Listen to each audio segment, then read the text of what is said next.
In a world where pageants have always been about glitz, glam, and tradition, one tomboy is rewriting the rules. This year's grand winner of Tomboy Philippines 2025 proves that representation is power, showing everyone that you don't have to fit the mold to slay the runway. After all, who says tomboys can't rock their crowns too?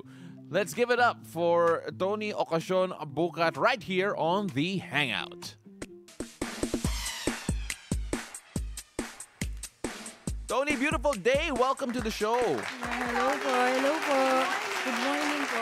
Right before we went on air, Tony, sinabi mo sa amin that, alam mo, I'm still feeling yung aftershocks. Yes po. Pagkapanalo mo. First of all, Opo. congratulations. Thank you so much po. And aftershocks, bakit? Bakit? Ba't may aftershocks hanggang ngayon? Since I'm a first timer po, syempre, hindi ko talaga siya ina-expect, but I know na I did my very best po to represent myself po doon. So, hindi pa masyado nagsisink in Yes po. na ikaw yung nanalo. You really weren't expecting to win the pageant? Actually, lahat naman po kami doon, syempre, it's a competition. So, syempre, gusto namin manalo. Pero yung nangyari that night is talagang sobra ako na-overwhelm. Hindi ko talaga siya ina-expect, but grateful po ako, syempre. Pero ang dami niyang napanalunong special awards, not just the crown. But we'll talk about that in a bit. Ang gusto kong tanungin is, since it was your first challenge, first pageant, ano yung mga challenges na kinaharap mo while preparing for this big event? Madami po. I also have my own workshop talaga kasi I don't have any idea about walking in the runway. Yeah. Okay. Tapos sobrang mahiyain na nasa gilid, biglang crowd. Oo. Oo. So, so yun po introvert ka ba talaga? Yes po talaga. Hindi ako I'm not naniniwala. Before sir, I started. Parang ngayon siguro hindi na masyado. Hindi na masyado. Nabuksan na yung door ko dun sa ano. Oo. Okay. Tawag mo dyan, Pandora's box ate. Oo. No, but then, Tony, can you tell us about yung winning moment? Because may mga ibang tao kapag may nangyari na talagang unbelievable para sa kanila, nag-blackout sila, wala silang naalala. Ikaw, anong naalala mo? Ako po basta, ang naalala ko lang nung tinawag yung pangalan ko sa stage na grand winner, white na ilaw lang. Wow. Tapos para kasi na white lang kasi akong... yung suot mo eh. Oo. Nakakita natin. As in, para akong na-blackout na, totoo ba to? Ganon. Ganun po. Aside from when they announced your name as the winner of Tomboy Philippines 2025, ano pa yung moment during the pageant na talagang unforgettable, na it will really stick to you? Nung nakita ko po yung family ko na talagang sobrang saya, na even my dad, umiiyak na. Actually, so nice. special award pa lang po, umiiyak na yung daddy ko. Nakakatuwa naman yun. That's so nice to hear. Lalo na kasi there are some stories na minsan yung family, Yes they don't support yung ganitong klaseng decision. Let's talk about your family. Gaano kanila sinuportahan, and did they support you from the very beginning? Yes po. Actually, I'm so blessed po talaga kasi never ko naramdaman sa kanila na iba ako. Okay. Actually, talagang niyakap nila ako, minahal nila ako ng buo. Yun po yung advocacy ko eh. Okay. Hindi ka ba naiyak nung nakita mo na umiiyak yung dad mo? Naiiyak po ako. No, were you, was this your choice already simula pa nung bata ka? Yes po. I can relate because my daughter, kasi my daughter's 13, but even when she was younger, talagang na siya. She knows who she is already. Yes. That's why I always ask na kahit ba nung bata ka, nakita mo na yung support of your Yes your po. parents, your entire family, pina-feel nila sa'yo na, kahit sino ka pa, Yes po. yayakapin ka namin. Yes po. Actually, yung second cut ko ng hair ko, kasabay ko na yung dad ko. Ah, Wow, talaga? really? Sa barbershop na? Opo, Okay. magkasabay na kami. Yung first na cut ko, ako lang mag-isa. Then, umuwi ako sa bahay. Wala na akong natanggap na, bakit ganito? Inaantay na lang nila. Wow. So, hanggang ngayon ba sabay ba kayo nagpapagupit? Bihira na po kasi hindi kami magkasama ngayon. Okay. Okay, good. Well, of course, when we take a look at yung pageant culture dito sa Pilipinas and when we talk about you joining yung pageant na to, ba't mo inisip na sumali? Unang-una po dati kasi nung nakita ko yon, sabi ko, kailangan kong harapin yung takot ko. Kasi naniniwala ako na yung courage is, it's not about saying na this is me. It's about telling everybody that this is me and I will never apologize for being me. Okay, that's so nice. Yes. Pang pageant ka talaga.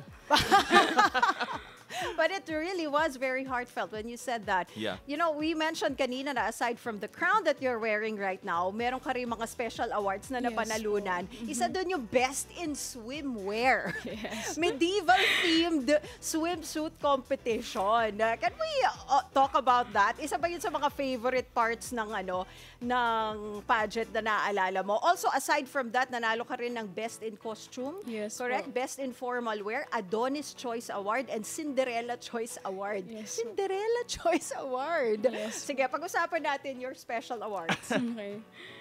Yung pinaka nagustuhan ko po doon yung sa costume talaga. Kasi, Costume, okay. yung sa costume. Kasi that's not my personality. Yung medieval kasi yun para ako doon, talagang sobrang tapang. Yeah. Okay. Na sobrang, akala mo tigasin. Oo. Oh, Pero hindi ko ina-expect din, kahit ako nung napanood ko din yung sarili ko, okay, I made it. Grabe. So, can you explain to us na paano yan naging introvert? Okay? Kasi grabe may personality. There is obviously having to be siguro a bit of a showman at the same time. So, saan yan ang galing? Ang galing naman ng workshop mo. Feeling ko ginusto ko na lang din po talaga. Oo. Kasi before nag-start po yung Tomboy Philippines talaga, honestly speaking, I only have 263 friends sa Facebook. Hindi talaga ako pala social media. Doon sa doon sa coronation speech mo, sabi mo, being a tomboy, hindi lang nababase sa panglabas na Yeah. anyo. Yes. Ito ay pagiging matapang. Totoo. For you, how would you describe being a tomboy? For me, being a tomboy talaga is yakapin, tanggapin, and at peace ka. Kasi ako, masasabi kong matapang ako. It's this quiet moment when I look in front of the mirror saying that I am enough talaga. Buo ako. Kahit wala ako sa entablado, kahit walang nagpapalakpakan, alam ko sa sarili ko na I am enough. Kasi I believe na pride starts the moment you learn to love yourself. Yun po. Sa palagay mo ba, well, obviously being the winner of this competition, you're all of a sudden a face of yung mga tomboy right now. If you look it up, makikita ka. And is that an added responsibility para sa iyo to be able to represent it properly? Kasi right now, normally kapag when we have pageant winners, they're representing yung organization. And you, of course, representing Tomboy Philippines. So, what does that mean to represent it? Medyo hindi ko. Hindi, yung responsibility of being the winner. The winner. Oo. Syempre po, kahit kahit manalo, matalo, yun pa rin naman po normal lang. Pero, syempre ngayon, as a title holder, kailangan din ma-prove sa kanila na hindi lang ako may hawak ng corona. Kailangan ko din kumilos, gaya nung pag-a-advocate, kung ano yung pinaglalaban kong advocacy. Ano ba ang pinaglalaban mong advocacy? For those people who've been overlooked po, yung mga beyond the shadows. Kasi since then, nagkaroon talaga ako ng friend na pinalayas din ng kanyang mga parents niya. Wala talaga siyang matatakbuhan nun. So, kinupkup ko siya talaga. College lang din ako nun. So, parehas lang kami. Kung ano yung budget ko, budget namin dalawa. Okay. I wanted to ask about itong sinabi mo, one of your speeches. Sabi mo, andito ako ngayon sa inyong harapan, patuloy na lumalaban kahit palaging nasasaktan. Yes.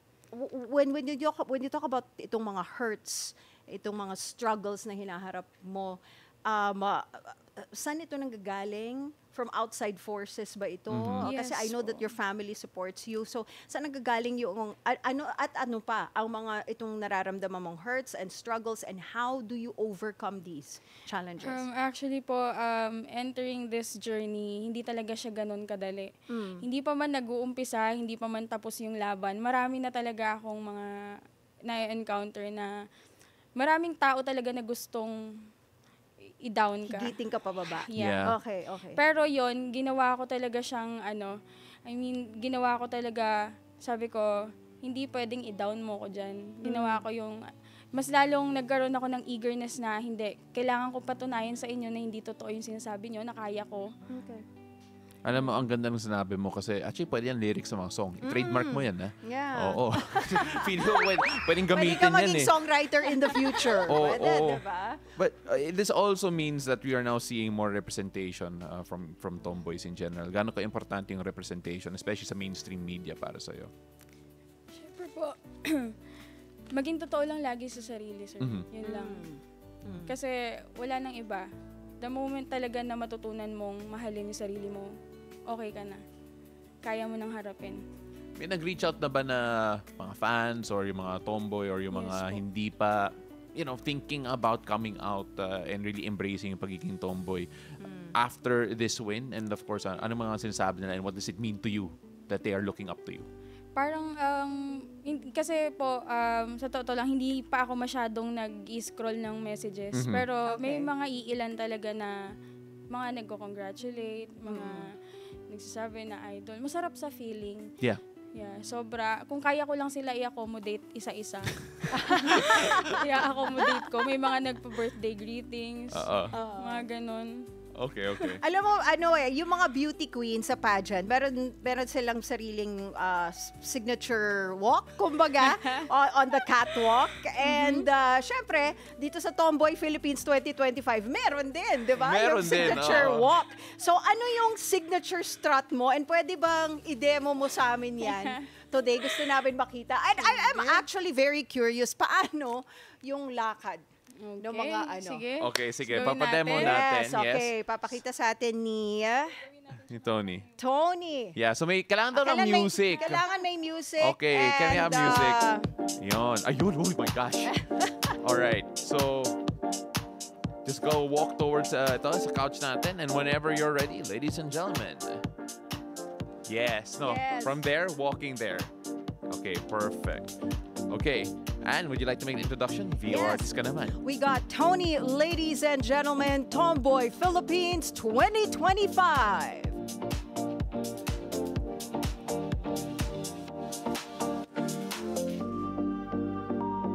I like it. I love it. This is the reason why nanalo siya. Well, partly. And he's only wearing one sash. Ang dami niyang sash. I know. Oh. And there you have it, ladies and gentlemen. Have a seat again, Tony. Maraming salamat. And you know what? I can see why. May aura, may dating siya. Ibang klase. Gaano mo katagal pinractice at na-perfect yung signature walk mo? Ano po, 2 weeks. 2 weeks? Uy, matagal din yun. Yes, matagal po talaga. Perfect ang lakad. Yes po. Yes. Kasi po talagang, wala talagang, nahirapan din yung nagtulong mo sa akin. Sabi ko, hindi ko siya susukuan. Sige. Oo. No, but it's so interesting kasi this is only the second time Tomboy Philippines has come up with a pageant. So you're the second ever winner. And I was telling Anne a while ago that I did not think that there would be a pageant para sa mga tomboy. Oh, yeah. We were so surprised. So now that there is one and going strong, second year going on to the third, do you see more tomboys coming in to join and of course using this as a platform to really empower themselves and of course yung talagang really struggling with the identity at the moment? Yes po. Kasi Tomboy Philippines po is not just about pageant. It's a movement. So, nag-encourage talaga kami ng mga LGBTQIA+, lalo na sa mga lesbian. Kasi alam naman po natin na yung mga gays, mga trans, matagal na talaga silang merong event para sa ganito. So, yun po. Ngayon na suot mo yung crown na yan at nanalo kang Tomboy Philippines 2025, will this change your life? At paano sa tingin mo babaguhin ito ang buhay mo? Since nagkaroon na ako at magkakaroon na ako ng boses, siguro mas lalo kong mapapakita sa tao na kaya din nila. Okay. Do you have any big plans coming up now that I know you're still in aftershock mode? Pero after the aftershock, anong susunod? Wala pa po talaga ngayon. Pero syempre, Meron po yan. Pero you know, being part of that community ng LGBTQ+, 'di ba? Anong nakikita mo na gusto mong baguhin sa society? Kung paano nila tanggapin ang mga tomboy, paano sila how do you call that? How they interact with people in the community? Anong gusto mong baguhin diyan? Kung kaya ko nga lang po, baguhin lahat ng utak nila. Diba? In what way? Let's talk about that. Anong specific ang gusto mong mabago sa society natin? Judgment. Yes. Because we don't need judgment at all. We need acceptance po eh. Until now, do you feel that in everyday interactions with other people? Ngayon, parang, hindi, okay na po ako eh. Okay. Parang alam ko na rin sa sarili ko na as long as tanggap ako ng family ko, isa rin yun. Kaya kong lumabas at harapin ibang tao. Yun na lang din. Yun din yung maipapayo ko sa iba na takot pa mag-out. Kasi hindi naman lahat din, matatanggap agad. Gaya nga nun sa family, ganito, ganyan. Pero, mahalin lang nila lalo yung sarili nila. Huwag silang gumawa ng mas ikakapahamak pa nila. Alam mo, ang ganda ng kwento mo because throughout this entire interview, you've mentioned your family so many times. And of course, I'm sure there are a few families right now at the moment who are struggling, accepting. Yeah. Anong mensahe mo sa mga family members out there who are siguro confused at the moment or don't know how to react? Kasi minsan, nagsha-shutdown yung iba eh. When they find out that may identity na they aren't used to sa bahay. Siguro masasabi ko na lang po sa mga parents out there na parte ng LGBTQIA yung anak nila. Kayo po kasi yung as a part of LGBTQIA+, malaking tulong po sa mga anak talaga ninyo na manggaling sa loob ng tahanan yung pagtanggap at pagyakap sa kanila. So, sana matutunan po nila yon. Matutunan nyo po yon na tanggapin kung sino talaga sila. Kasi hindi po nila yan pinili. Naramdaman lang din po nila yan kagaya ko. Oh my gosh, that is so true. I felt that. Kasi parang it just happens in your life eh. Yes po. It's not like merong nag-impluwensya sa'yo, 'di ba? You just happen to realize na ito ako eh. Yes. 'Di ba? So, sa tingin mo ba yung support ng family mo from the get-go, from the very beginning, nung nakita nila na, ito ang choice ng anak namin, sa tingin mo ba yun ang isa sa mga reason ko bakit napakatapang mo ngayon? Yes po. Talagang, kaya din yun yung pinili kong advocacy kasi alam ko na hindi ko man naranasan yun, pero talagang nasubaybayan ko yung mga nasa paligid ko talaga na yun yung struggle nila. So, hindi na ako lumayo. Kung ano na yung malapit sa puso ko, yun na. Okay. Kasi alam kong yun yung kailangan nila eh. Okay. Family yung unang kailangan talaga nila. Alam mo, I love the story. There are two stories I love from what you shared today. Yung una is the fact that umiyak yung dad mo sa special award pa lang. Siguro at the end of the pageant siguro, wala. He's a mess already kasi ang dami mong napanalunan.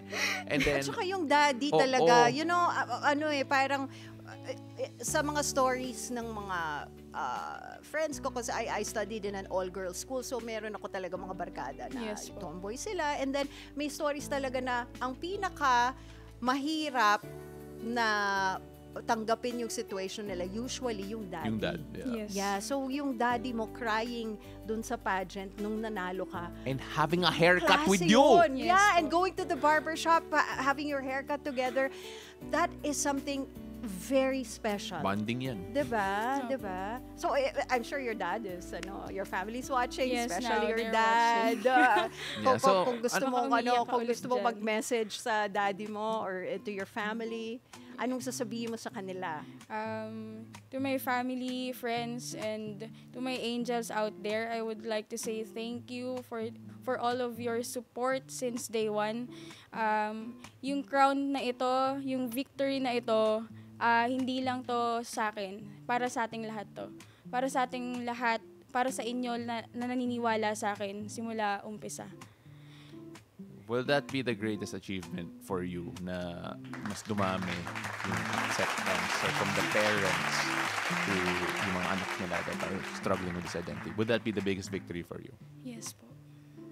And that is fantastic. You know what? On Facebook, before we wrap things up, Lynn Guillermo Ocasio Nartates says, "Go, anak, Tony Ocasio." That's my mom. Ayun. Oh, Hi, Mami! tita. Diba? Tingnan mo yung support. I am just really, I'm so happy that you have this kind of love, support, Yeah. and acceptance from your family. Katrina is also saying hello to you. So many people saying hi to you on Facebook. Grabe, nakaka-proud Hi ang po. storya mo. Grabe. So, Tony. did your family have a tarp sa Yes crowd? po, ang May dami. tarp? Oh, Siyempre. yeah. Tama. Oh, I wish we such we saw the tarp. Oh, that's such a Pinoy way of Oh. celebrating. Kailangan may tarp May talaga. tarpaulin. Hindi Oh, naman oh. may mga ulap-ulap sa sa background. Oo. Wala naman. Wala naman. Okay. Iba yun, iba ata yun. Oo, oo. Pero maganda yun. Congratulations for winning Tomboy Philippines. Mga congratulations for passing driver's license. Ganun. Ito, importante talaga na tarp to. Alright. Before we go, Anne, we normally wrap up with a certain way. Yes, Tony, our show is called Beautiful Day. So what makes your day beautiful? Lahat ng tao sa paligid ko maganda. Wala na, naubusan ako. Alam mo? Thank you. Oh, yeah. Go ahead. Sure. I would like to say thank you po pala to my Tomboy Philippines family, to Les Quest Production, to Sir Darwis Ismaeli for this wonderful suit I'm wearing today, and to all my supporters out there. Thank you so much po. Thank you, Tony. Thank you, Tony. Really appreciate you. Grabe, ang ganda ng kwento mo. And Yes. more power to you. Hopefully, matapos na yung aftershock mo. Alright, ladies and gentlemen, that was Tomboy Philippines Grand Winner Tony Ocasio Bucat. Thank you so much for joining us.